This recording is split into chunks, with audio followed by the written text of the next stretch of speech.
This is the Stacking Days Podcast, the podcast about the healing experience of recovery for people of color by people of color. This show is for the purpose of education and connection and is not a replacement for therapy or recovery care. We suggest you seek out the support of a trained professional for guidance with your specific circumstance. I'm your host, Ray Donovan, and I've been alcohol-free since September 2021. Welcome to the show.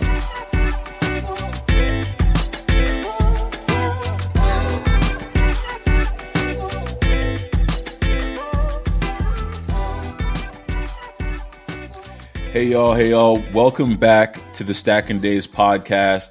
We got a good one today. I know it's good because I've had an opportunity to listen to this brother, not only on his own podcast, but as a guest on other folks' podcasts. So, we were talking a little bit before the show, and he was saying that he's got a pretty deep journey that he's going to be sharing with us today. So I'm very excited to have Glenn Dougherty on our show today.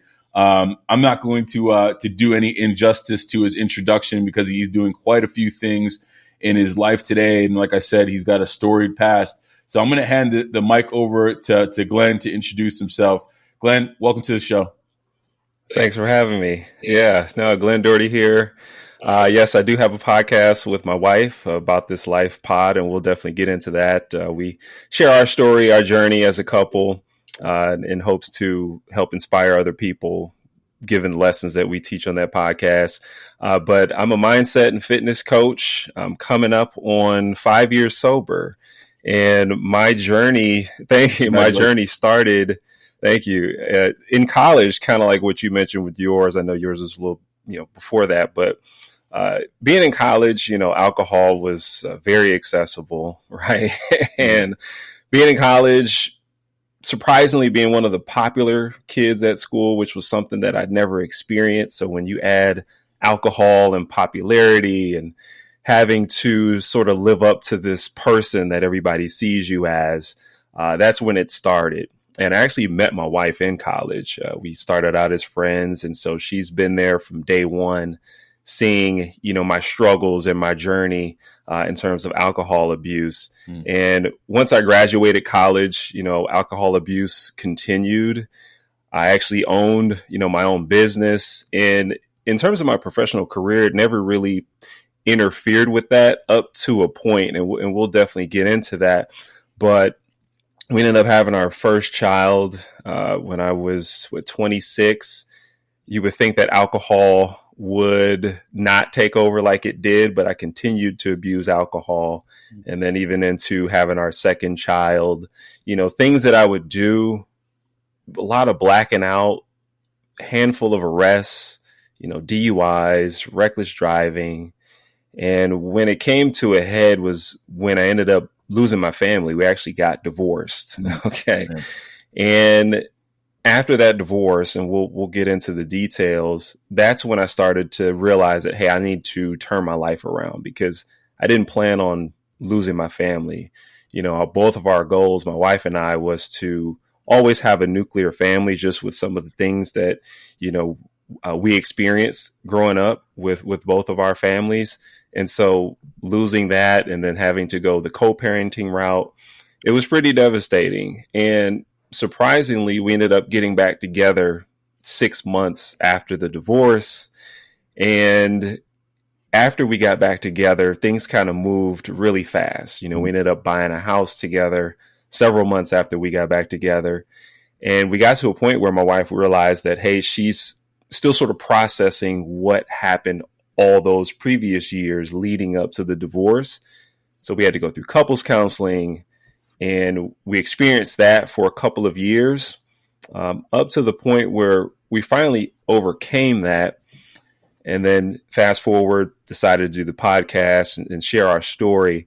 And so now that I've been involved in the sober community, and just like you mentioned, all these sober podcasts, I didn't realize this existed until earlier this year. Oh, really? And so my journey to sobriety was kind of lonely, not to let anybody feel sorry for me, but, Google was my friend and going to therapy, and we can unpack all that, but getting into the sober community, getting on podcasts and sharing my story with hopes to, help others that have been in our position. And so that's sort of been my mission, along with, helping people overcome the vices that are plaguing them and affecting them in negative ways. And also, incorporating fitness and things of that nature. So that's kind of been my purpose, starting this year. And I've really kind of I've dove into that for the last 6-7 months. Okay. So a lot to unpack, but that's kind of a long story short. Well, I mean, I appreciate it. That is, and I've heard your story. So you're right. It is a long story short. So let's actually get into it a little bit. So let's rewind back to your college days. Had you not really been exposed to alcohol previous to that, or was that kind of the first time where you leaned into kind of, enjoying it? I'm assuming at the time, not necessarily knowing where it could take you. Yeah, that's a good question. It wasn't the first time. I've had alcohol in high school, but it was just, on occasion, a drink here and there. Nothing like what happened in college. And when you think back on, my experience with alcohol prior to college, you really wouldn't guess that I would have abused it the way that I did. I don't even know if I was ever drunk before college.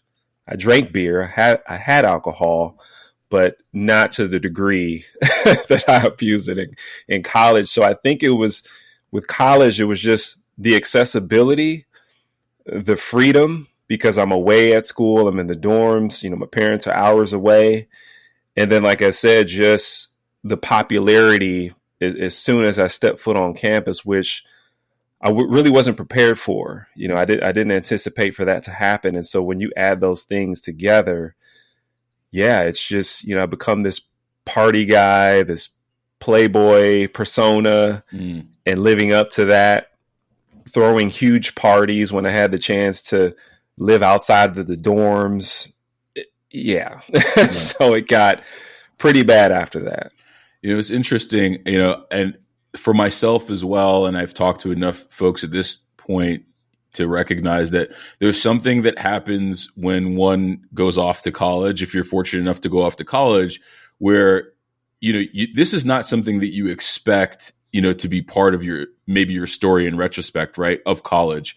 And, the residual effect of the decisions that you've made, at this point in your life, when basically you look around and everybody's probably doing a lot of the same things that you are, and how it ultimately can kind of matriculate into, your later years of life.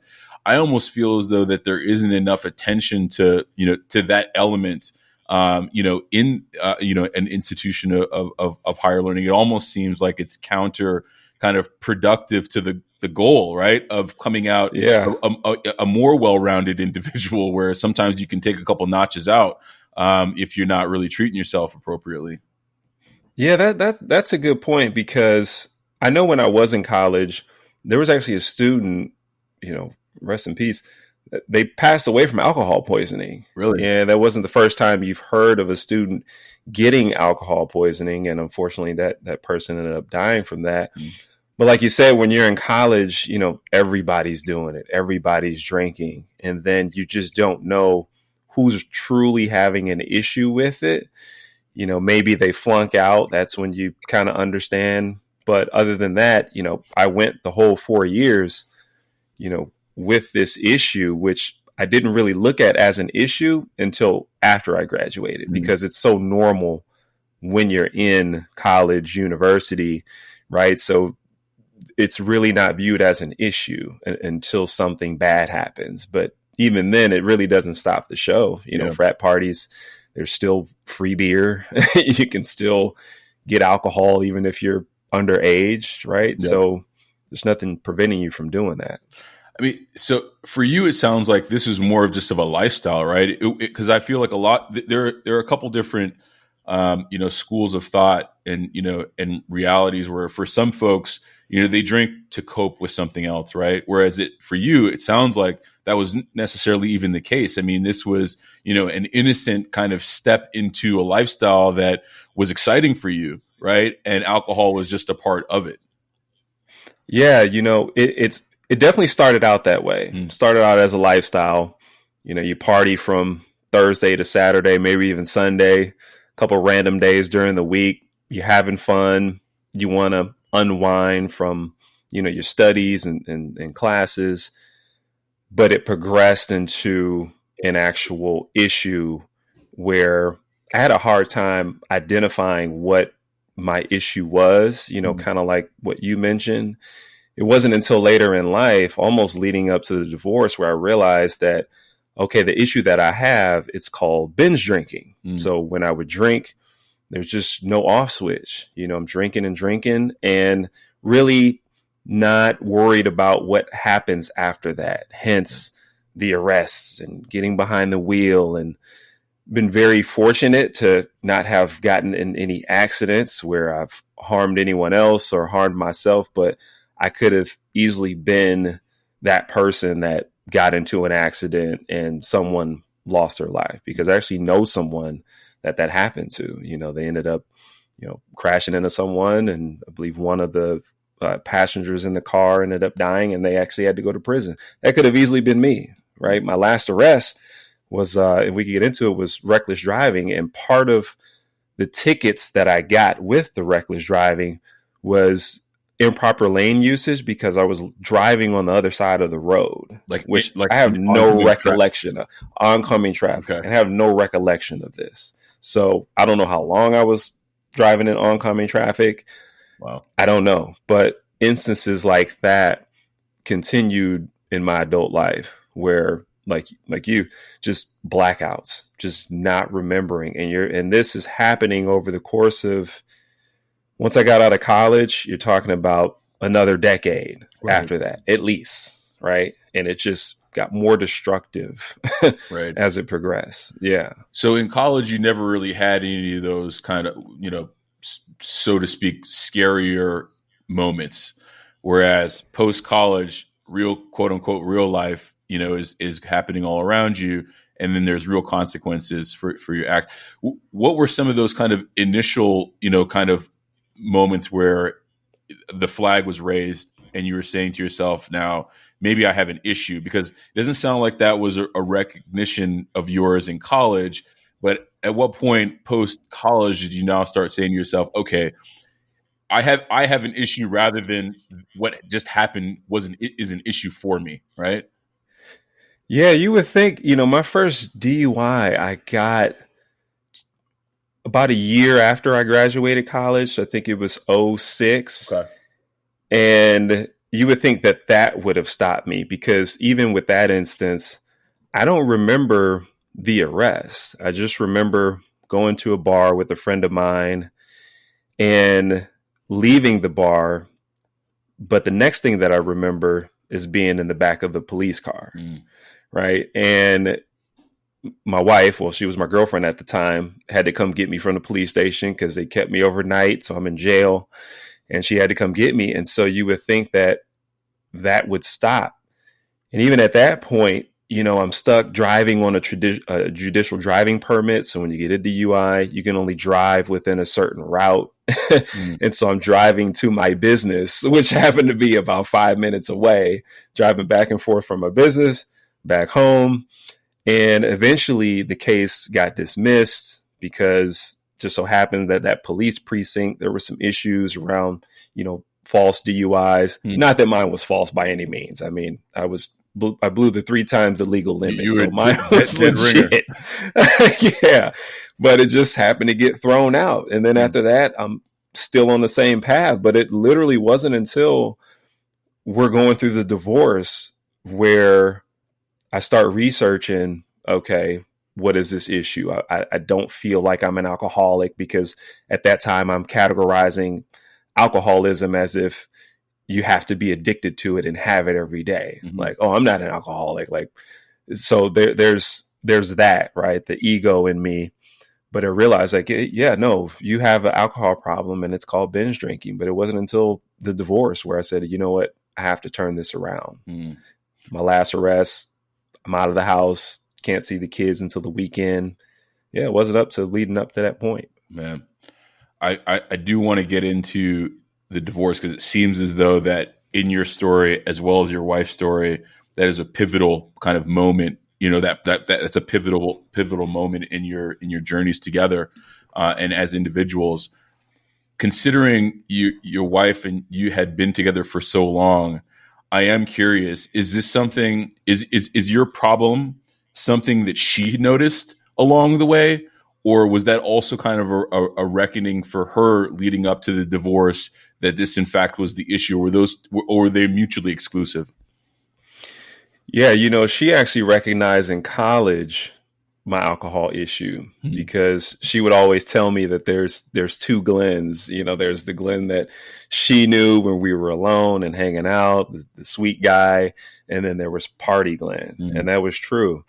So the problem is that everything that came with the alcohol abuse, she had to deal with. Right.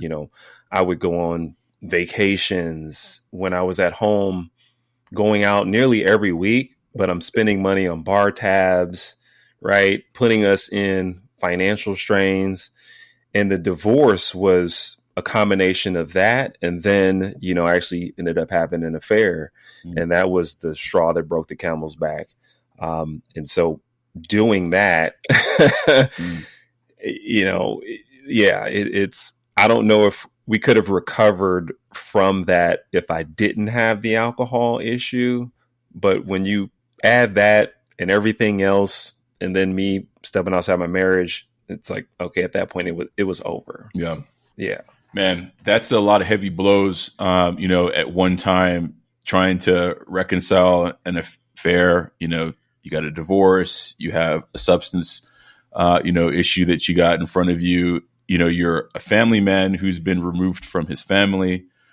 So I am curious, how did you as an individual kind of pursue the long road back from all of that? Because it sounds like it kind of came in domino, almost like dominoes falling on you. How did you find the fortitude to kind of push back and come back from those things? I know you didn't do it by yourself, right? But I am curious, what was your mindset then? No, that's a good question. I just wanted to do better, because I thought about all of the destruction that I caused to myself and other people throughout the years. And losing my family was just like the ultimate, loss in my life. And it was just at that point that I decided, like, hey, I need to fix this. I was even in therapy leading up to the divorce. So even at that time, what got me going to therapy was the affair, ironically enough, because I knew that I wasn't happy in my marriage. Not that it was my wife's fault, it was my own fault. And so that's what I was going to therapy for initially. Like, hey, I'm unhappy. I have this relationship that I shouldn't be having.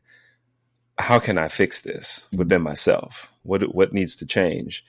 It eventually turned into, okay, let's address this alcohol issue. So while I'm going to therapy trying to fix things, we end up divorced. So I was kind of already on that path, but it was a matter of, hey, I'm tired of being unhappy. Right. And again, that's not directed at my wife. It was just, I was generally unhappy, and I was just tired of being unhappy. And the more that I researched trying to figure out what my alcohol issue was, once I was able to pinpoint that and say, oh, wow, I'm a binge drinker, I was able to move forward and figure out, okay, now how do I fix it? And so for me, it was going to therapy. I tried AA a couple of times. I'll never forget my mom. She dragged me to AA one time. I was still fairly young, I think in my late 20s, and it was on the south side of Chicago. And I'm listening to everybody and just being arrogant. I'm sitting there thinking to myself, like, I don't have this issue. These folks are really addicted to alcohol. They need it every day. Like, this isn't me. And I had that one meeting. The second time I tried it, before the class even started, I'm reading the material and I'm thinking to myself, like, this isn't for me. And I walked out before the class even started. So no offense to AA at all. Sure. But just for me, therapy helped because there was a lot of stuff that I had to uncover, that I started to realize, like, hey, certain things throughout my life affected me in one way or another. And I chose alcohol, as a way to sort of escape those issues, but also finding out that, part of my family actually had alcohol issues on my mom's side. So really started to uncover a lot of reasons as to why I made certain decisions, but those decisions obviously fall on me, and I'm the one responsible. Yeah, I appreciate that, and for a few reasons. One, we don't talk about pursuing therapy, I think, in communities of color, particularly Black men, very, very often. So I am curious, how did you come to turning to therapy? It doesn't seem as though that is the kind of the natural inclination that one would have. So I'm curious, what was it that made you say, you know what, let me check this therapy thing out? Because I don't know exactly what's going on, but I do need an impartial third party, to come in here and give me some guidance. So I'm curious, what was your decision making process around that? Yeah, and before I answer the question, that's actually a good point, because around that time, therapy really wasn't talked about, like, not only in our community, but just in general, right. Because now there's a lot of resources available for people that want to seek therapy. But back then, I would say back then, like it was a long time ago, like around 2015, I started that. So yeah, I guess and around that time, it really wasn't talked about that much. But what led me up to it, I'll be honest with you, it was really I just had a feeling that, hey, therapy is the only way for me. Like, AA didn't work. What else is there? I knew therapy existed. I knew therapy was out there. So again, I went to the internet, found a website, psychologytoday.com is the website. And then I realized that in looking at the website, you can search by the specialty the therapists specialize in, whether it's substance abuse, relationship issues, ADD, whatever, they list them all. And so I obviously, talked to someone. The first therapist that I had was someone that dealt with, divorce and relationship issues, as well as substance abuse. And yeah, it was just curiosity, I guess, led me. I mean, it's kind of a simple answer, but no epiphany other than, hey, I wanted to fix my circumstances, and just started searching the internet and really figuring out, like, okay, what can I do within this therapy space? Yeah. I don't think it needs to be a complex answer. I feel like, we lend too much ambiguity to, like, for those who've never done therapy, like, there's so much ambiguity around that space, and there's so much taboo around that space. But I don't think it has to be that complex, right? Like, you want to work on yourself, and just like any other aspect of your body, you want to bring in, if you can, a professional to help guide you. So I don't think it needs to be complex, and I appreciate that, because I think that folks are out there who are saying to themselves, I've thought about therapy, but maybe I haven't pursued it because it seems like it's too daunting. I don't think that it needs to be. So I appreciate that. Similar to me, I was kind of just like, look, I had done AA at one point. I only walked into the room one time. I stayed for maybe 15 minutes and I was out. And then I ended up drinking for another 6 years after that, and recognizing at a certain point, after like listening to a lot of other people's stories, that it wasn't just about, the alcohol. There was a lot of underlying, things that potentially that I needed to confront, that, I just hadn't. And, I needed a space that I felt comfortable enough to be able to be vulnerable with myself, to be able to start unpacking those things. And therapy worked for me as well. So, huge advocate. So that's, the therapy alcohol piece. Let's talk about your relationship. Let's talk about, your wife. And, how did you come back from that? Because the divorce happened 6 months later. You guys are back together. I'm assuming at that 6 month point, you haven't really done all the work that you need to do. So there's still a lot of residual scar tissue that you're trying to, you and your wife are trying to claw through. Like, talk to me about what that process looked like, and the angel that is your wife, who wanted to stick around for the other side of the thing.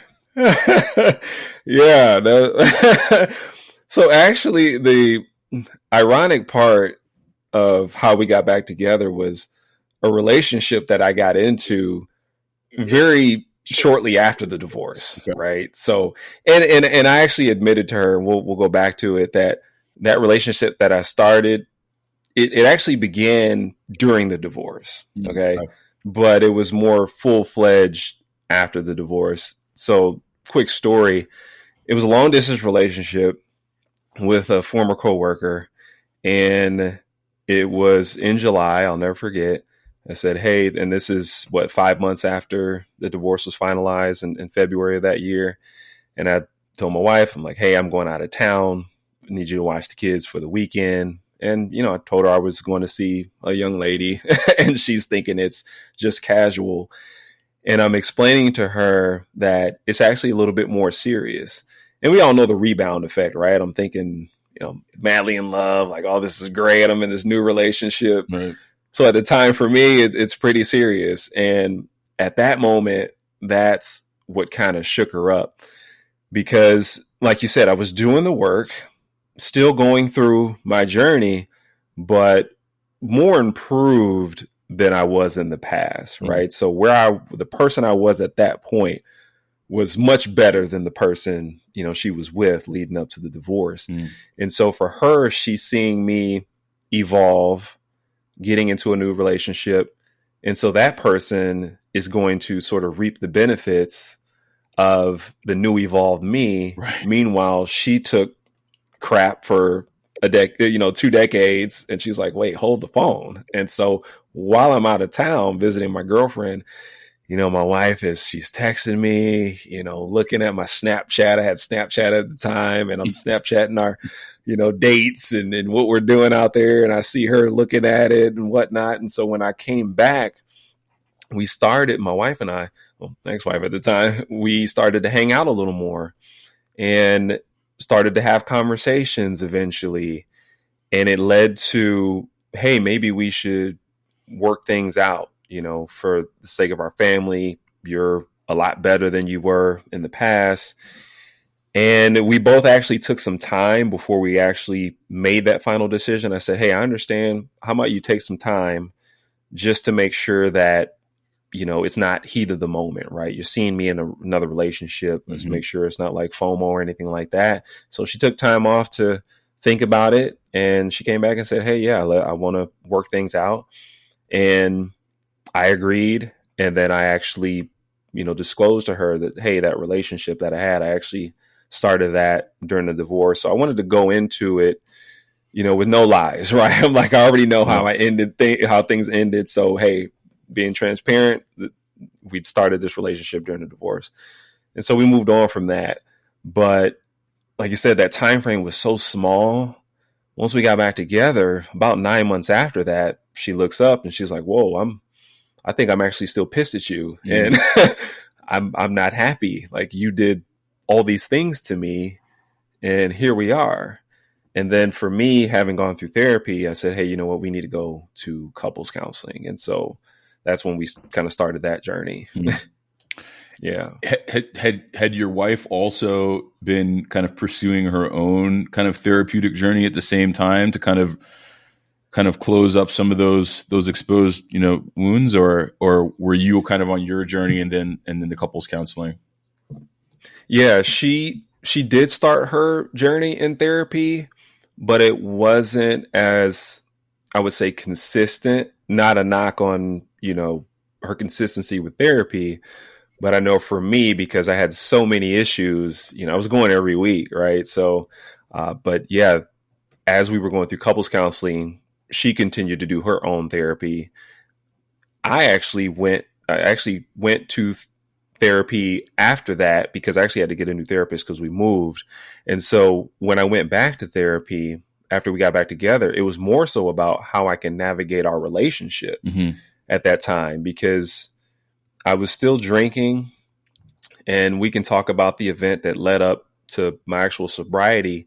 But when I went back to therapy after we got back together, that was more so, hey, how can I help my spouse? How can I navigate this relationship now that we're back together, albeit somewhat tumultuous because we still have some things to deal with and resolve?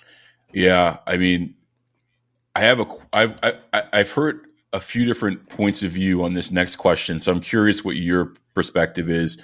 Did you feel as though that it was somewhat your responsibility to help your wife along her path of kind of reconciliation with everything that is kind of transpired, or a view of the mindset where it's like, my wife has to heal, absolutely, but I can't play a part in that healing because I have my own kind of healing to do. I'm curious what your thoughts are there. Yeah, that's a good question. It's actually a combination of both. I wanted her to heal, and there was actually a brief fear of mine that, hey, she may heal and not want to continue this relationship anymore. Right. Right. Because here I am thinking like, oh, I got my family back, we're good to go. And just thinking like, man, she could heal from this and say, hey, I don't want you anymore. And I was willing to risk that because at the end of the day, yes, it was my fault, but she's also the mother of my children, and I want her to be healed, for herself and for our children. And so, yeah, at the same time, it got to a point where, years had gone by, and it got to a point where I considered leaving the relationship because I'm pouring so much into her, and I'm not trying to rush her healing, right? But it gets to a point where it's like, how long can this be an issue? And how long can you continue to view me as the old me and not see the new me, the consistent me, right? That's showing up, being there for you. And so there was that conflict as well, where I almost left the relationship, years into it, to it's like, hey, you can't keep holding this over my head, or right. And so, hey, you can continue to heal, but I have to remove myself from the situation because I want to be happy. I want to be in a happy relationship. That's all I wanted. And I want to be given the grace to continue to move forward with who I am today versus constantly being reminded of who I was 4 years ago. Right. Yep. I mean, that's a very touchy degree of frustration to have to encounter on a journey. So yeah, sounds like you stuck through it. And was that something that you openly kind of put out there into the world with your wife, or or is that something you put out in retrospect? No, yeah, I talked to her, like, hey, I'm not getting my needs met, and that's not from a physical standpoint. Although that was part of it, but it was more so the emotional part of it. Like, hey, we've been through this sadness for a long time. I'm healed. This is what I'm looking for in a partner and a relationship. I can't continue this. And so it was just that last push, like, you know what, I'll continue to stick it out. Let's see where it goes, because, I still wanted my family at the end of the day and wanted us to work things out. So it was just, all right, let me give it one more push. Yeah. And it was after that one more push where she eventually turned the corner. But if she didn't turn that corner, yeah, guaranteed we probably wouldn't be here right now. Yeah. I love that. I mean, sometimes when, things seem to be the most challenging that they can be, sometimes all it takes is that one last push, right? To kind of get you hopefully to where you need to be and where you want to be. So I love that. Yeah. I do want to take one step backwards to take a few steps forward in our conversation, and I would like to go back to that kind of pivotal moment in your life that caused you to put it up, for good. What was that moment like? I mean, you've had DUIs, you've had arrests, you've had the laundry list of kind of externalities come down on you. What was the final straw that broke the camel's back? Yeah. So funny story. Well, it's funny now, but I was actually transitioning to a new job, and the job that I was leaving, they said, hey, let's take you out, celebrate your last day before you move on to your new employer. So anyway, we went to the bar. I Ubered to work that day because I knew, hey, we would be drinking. And around this time, right, I'm still just drinking on occasion, really trying to ease off of drinking, right? So it's all already in the back of my mind, like, maybe I should quit one day. So anyway, we're drinking, and then there it is. I start binge drinking. Last thing I recall, I think we were playing Jenga. They got like these big Jenga blocks at the bars sometimes. Mm-hmm. And the next thing I remember was waking up on my manager's couch, and then there's this kid staring me in the face. I'm like, okay, I must be at her house. And so her husband comes out of the room, and I'm in there with their 2 kids in this apartment. And then I instantly just realized, like, oh crap, I didn't make it home. Like, here we go. And so I take an Uber home. My wife is obviously pissed. And it was that day where I said, you know what, I'm done. I had already thinking about, not drinking anymore, but knowing that I had one of those similar incidences that I've had so many times in the past, I said to myself, I can't screw this up again. Right. And yeah, come to find out, when I talked to my manager at the time, she said that I was so drunk. She was trying to drop me off at home, but I was so drunk that I wouldn't tell her or couldn't tell her where I lived. And so she had no choice but to just take me home with her and sleep it off and go home the next morning. That's exactly what happened. And so that day I decided to give up alcohol. And then it was, okay, how do I tell my friends that I'm no longer drinking, right? How do I address going to outings and things of that nature? So that was the next thing I had to tackle, but it was that day that led me to sobriety. I mean, good. I mean, look, the gifts, sometimes come in, mysterious packagings, right? Like your manager, like she didn't have to take you back home. She could have dropped you on the side of the curb and said, I don't have any responsibility to you. But, I think that thankfully, that happened. You recognized it as a moment that you needed to embrace, and, and you moved on from there. So this is almost five years ago.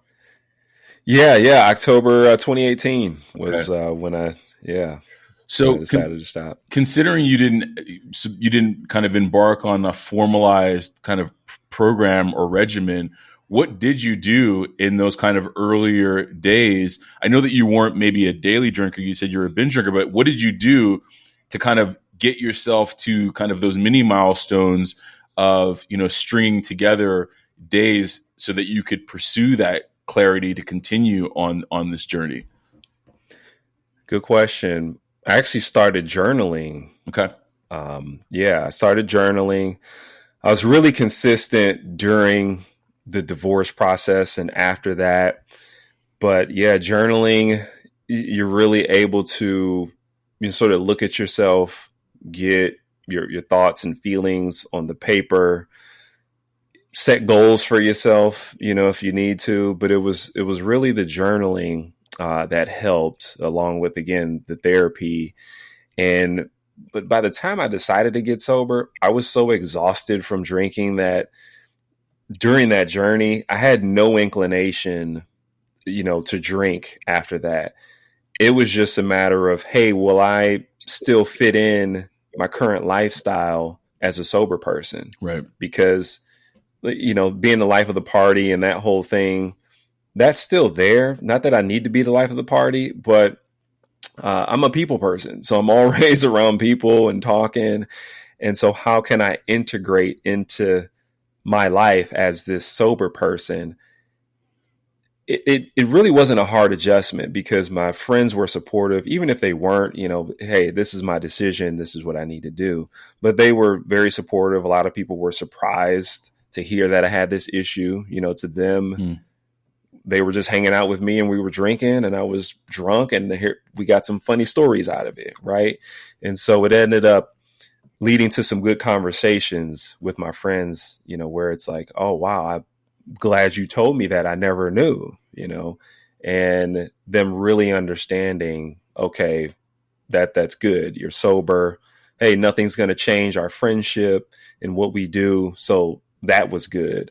But it was that, and then fitness, training regularly, and kind of a fanatic at it, but I'm also passionate about it. So to sum it up, I would say, journaling, therapy, and health and fitness. That's really what kept me going. So all of these things, therapy, journaling, and fitness, these activities all kind of predated your sober date, right? And Yeah. you just doubled down more so into them as you were kind of, continuing this journey, without the alcohol. Yeah, yeah, because you have to fill that space, right? Yep. That void. You're no longer drinking, so what do you fill the space with? So I just did more of what I was already doing, but just really having that level of discipline and focus now that I have my family. That's the one thing that I could see. It's my family, and I don't want to lose my family. And my kids were young. My kids don't even remember me as a drinker, and I joke with my wife. I'm like, they know you as having a glass of wine, but they don't know me as someone that has drank ever, which is kind of funny. Mm-hmm. But yeah, my family too. I would say that's number one, ahead of all those other things. I was going to ask, that was going to be my next question is, 5 years in, and great that your children don't recognize you to have drank, but right? Oh, right. Yeah. So how has it changed for you, your ability to parent, to be the father that you want to be? And then also on the other side of that token, the husband that you want to be, that you and your wife have worked so hard at your union. Yeah, that's a really good question. I'm able to be, as far as, being a better father, I'm able to be more present. Before in the past, people would tell me, this was during my drinking days, that I was a good father, because I was present. I didn't miss birthdays, things of that nature. But when I look back and compare myself to then and now, I'm actually able to be more present, have conversations with them. Granted, they're older now, but there's something about being present. Before, we would go to family outings, but I'm hungover, so how much can I really enjoy? I'm there physically, but in the back of my mind, I'm thinking like, man, when is this over so I can go take a nap? And that's much different compared to now, where I'm fully present, I'm energized, right? We're doing things. And so that's the father side. But as a spouse, I'm able to, be a leader of my family, which is something that my wife always wanted me to be, because back then I was a very poor leader. If I'm putting my family in a financial position where we're struggling because I'm taking trips and spending money on alcohol, that's not a leader. That's not setting a good example. And so being a leader of the household, because she's more of a traditional woman, that's what she wants. And I'm more mature and happy to provide that for her. But just also our relationship is so much better. It's like we're in this extended honeymoon phase that has yet to end, because we're on the other side of it. And we have a lot of goals that we still want to accomplish, and we're just, enjoying life. And so that's what she's wanted for a long time, and just finally being able to, give that to her, and her support me and everything. And we're giving each other what we need, as a spouse, respectively. That's awesome. I mean, I think that that's so powerful. And again, I've never haven't spoken to your wife, but all the things that I've heard on that you've expressed on other shows and here, she sounds like she's, your ride or die. I mean, and the fact that y'all have been able to get to this spot after, investing so much into it on both sides is certainly call for, a hats off. So, thank you. Shout out to y'all for sure. Yeah, nothing short of a miracle. That's for sure. Well, look, talk to me about mindset, right? So now, you're removed from the cloud, of darkness, and you've leaned into fitness, and and a lot of the work that you do, from what I can see on the outside, is also helping others in their own respective journeys. So can you talk a little bit about that, and how you made that transition into that space, from maybe where you were professionally 5-6 years ago? Yeah. I actually got a coach. Okay. I got a coach who, trained me on mindset. He actually has, a group of men that he teaches this to. And you really get to learn sort of a next level of discipline. I thought I had a level of discipline, but he taught us how to get to that next level, and I'll go into that, and even with the nutrition piece. But being in corporate America, I would say for the last decade plus, and I'm still involved in it, but now being in my purpose to be able to help others with their journey of sobriety and helping them get in great shape, getting the health together, knowing that that's my ultimate goal and dream, is to transition into doing that full time. Mm-hmm. But in terms of the discipline, it's really about learning to no longer negotiate with yourself, right? And really face the issues that you have.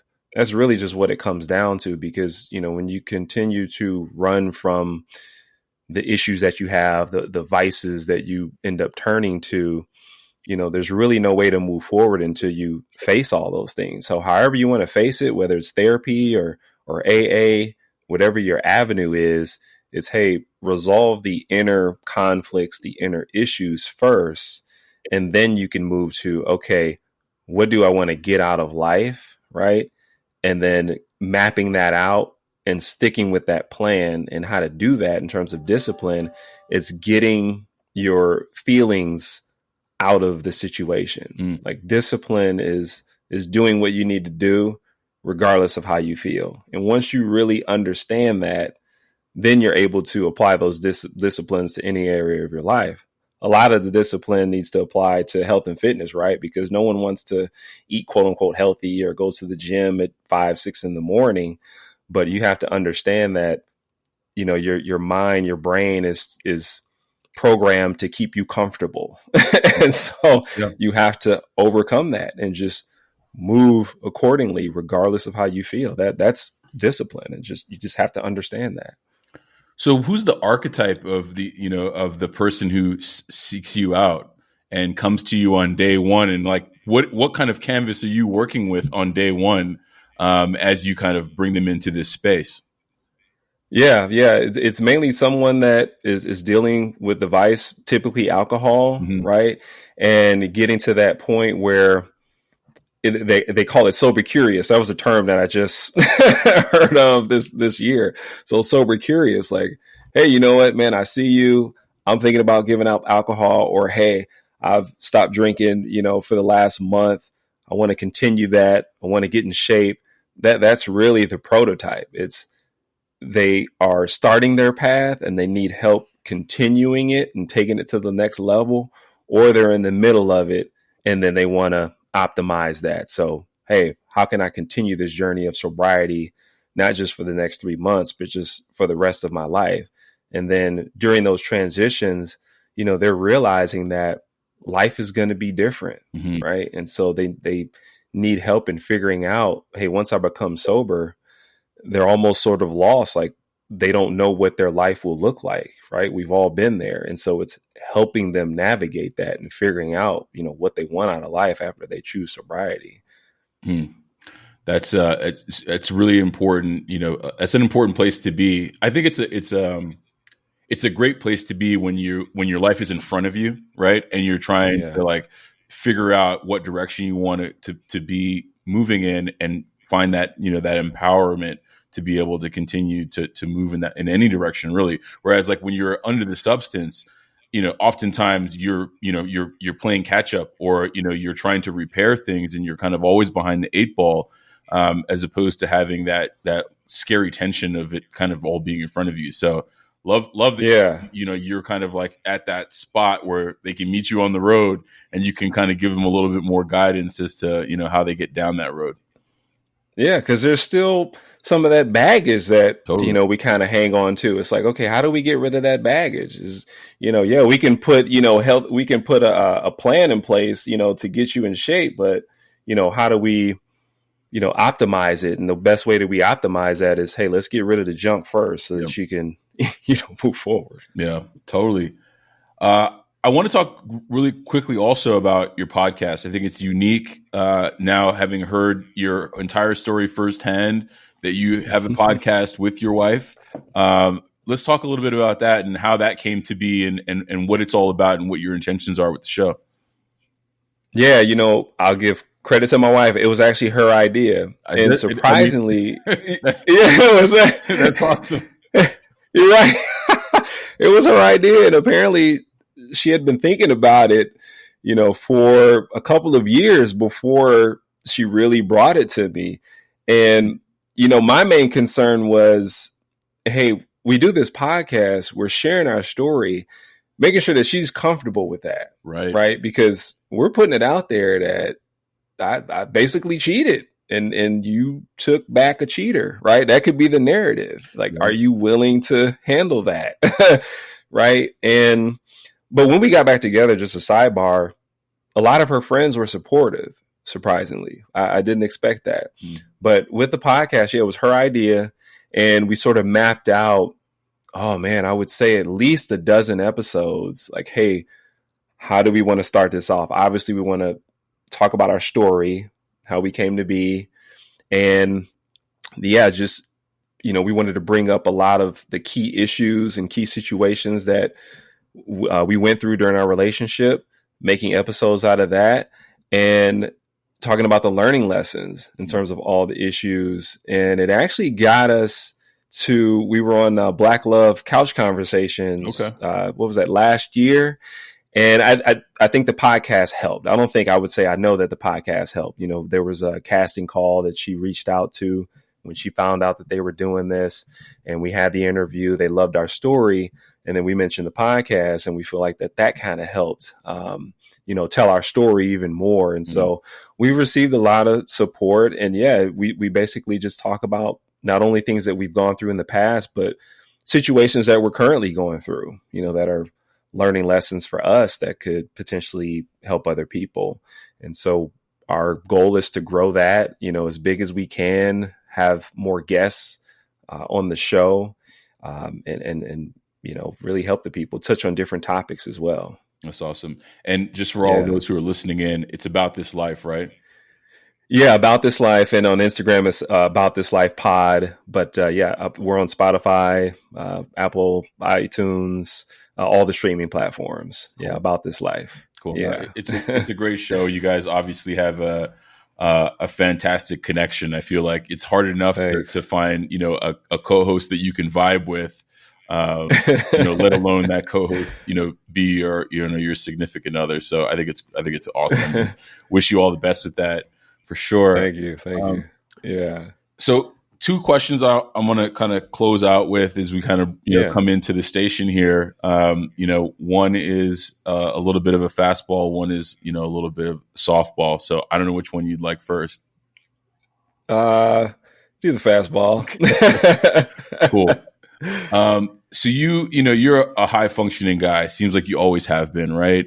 And I feel like, and you had mentioned this earlier, that, when you kind of came to your reckoning around, your alcohol use, a lot of the folks around you had no idea that you had an issue. So the question that I have, and it's specific to like communities of color, where oftentimes we don't talk about our issues until maybe it's too late, right? Maybe the person, went a little bit too far. Maybe, mental health got the best of them and they took their own life, so on and so forth.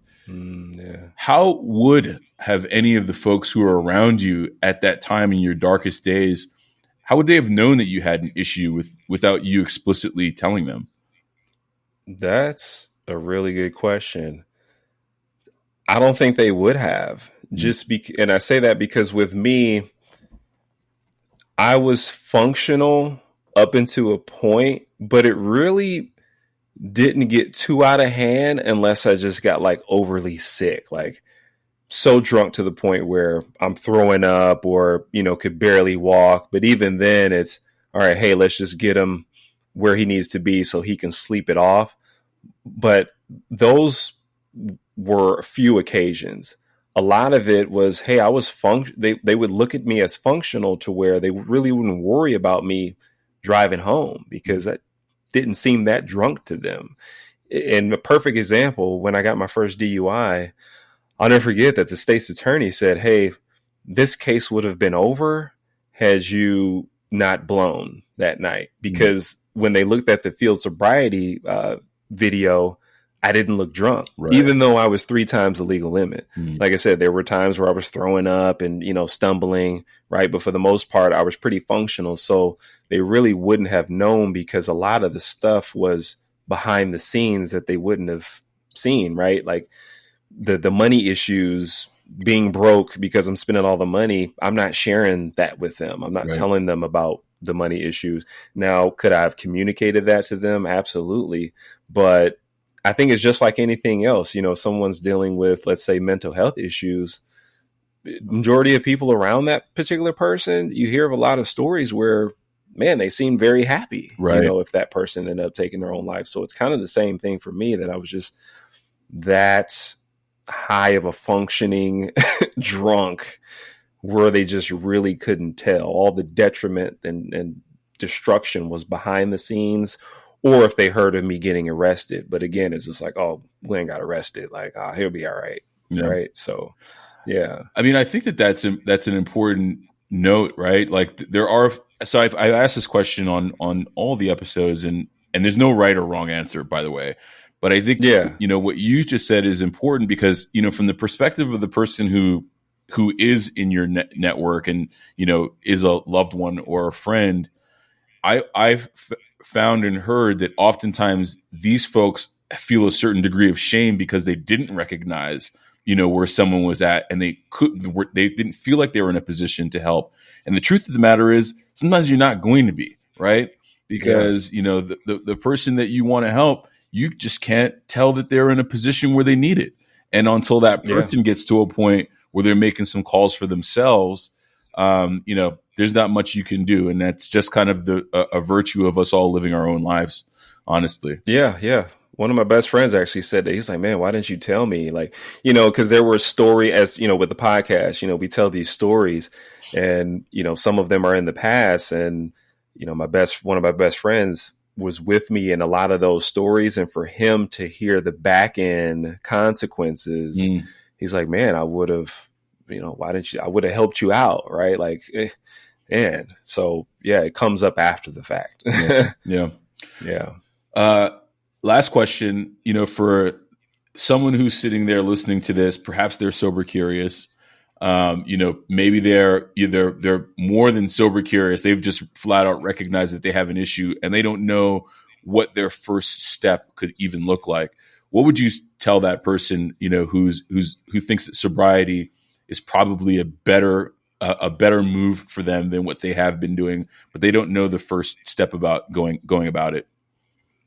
Yeah, that's a good question. I would just say, the first step is, really identifying, sort of your issue. And I say that because, like I said, it helped me, just figuring out, hey, my issue is binge drinking, and now I can face that. So whether it's binge drinking or, hey, you drink every day, you're addicted to it, I would just say take the next step, whether it's AA or therapy. Now they have therapy online. I think like BetterHelp, not to plug them or anything, like I don't get paid for that, but there's so many more resources. And like you said, these podcasts, there's so many resources these days, paid and free. Mm-hmm. So it's starting the journey to figure out what avenue you want to take. There's no right or wrong. So if you want to see if AA is the way, go to an AA meeting. It may be the way for you.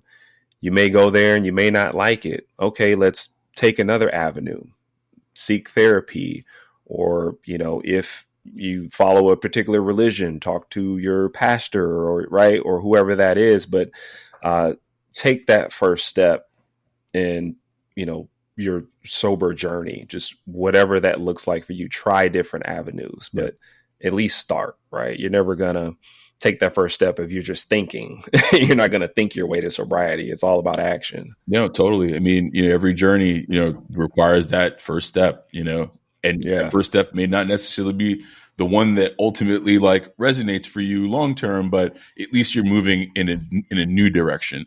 And I think that's a key takeaway. So I appreciate that.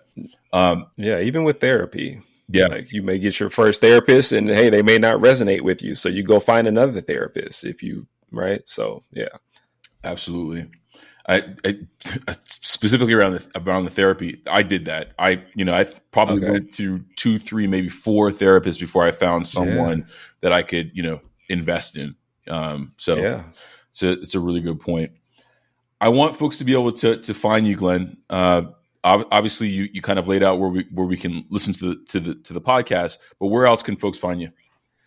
Yeah, they can find me on Instagram at Glenn Dougherty Jr. That's my personal page.